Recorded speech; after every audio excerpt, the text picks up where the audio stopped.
This is Chris Lee of Southeastern 14 here to talk about LSU's win over Tennessee in the College World Series opener for both teams. Your final score from Saturday night was 6-3 in a game in Omaha that's finally not a one-run game, as the first three were. But the story in this one is exactly what you would have thought it might have been coming in. It's Paul Skenes, who was the best pitcher in the country, I think hands down this year. And he was again tonight. Holds a pretty good hitting Tennessee lineup, though inconsistent, to 5 hits, none of which I think were hit very hard that I remember.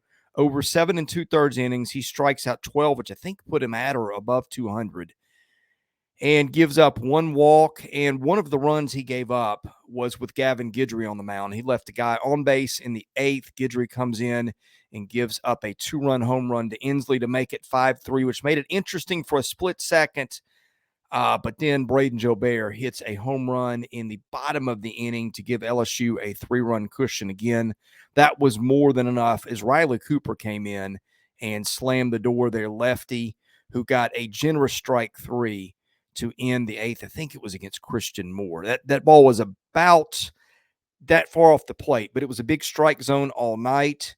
It looked like to me from TV, which Skenes took advantage of. Not that Skenes needs a lot of help, but that did come into play. And that's something we talked about during the season, was that the SEC strike zones were probably going to be smaller than you would see in postseason. And you saw that a little bit on Saturday night. Then I don't think it made a difference either way. I think that Paul Skenes was going to be Paul Skenes and win either way. But when Skenes gets a couple more inches off the plate than he might normally in an SEC game, then that makes him from almost impossible to beat to whatever the next thing is beyond that. We run out of superlatives when we're talking about Paul Skenes.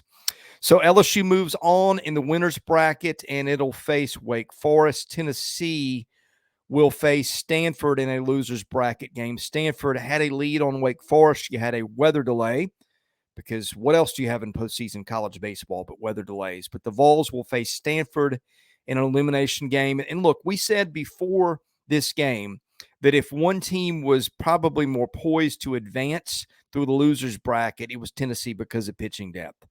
You never want to lose the first game in Omaha. It's very hard to advance from there, but I think I like Tennessee's chances of getting out of the bracket better than I would have liked LSU's had LSU lost this game, just because Tennessee has got a lot of pitching depth. You saw the Vols use that. They used several arms on Saturday night. Andrew Lindsey, their starter, was just okay. Not awful, but look, it's LSU. And LSU can make really good to great starters, which is what Andrew Lindsey is.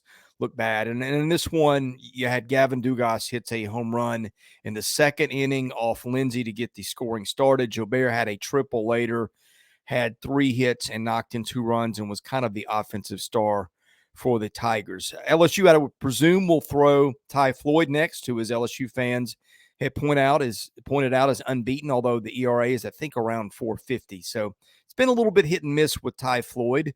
But it seems like it's been more good than bad lately.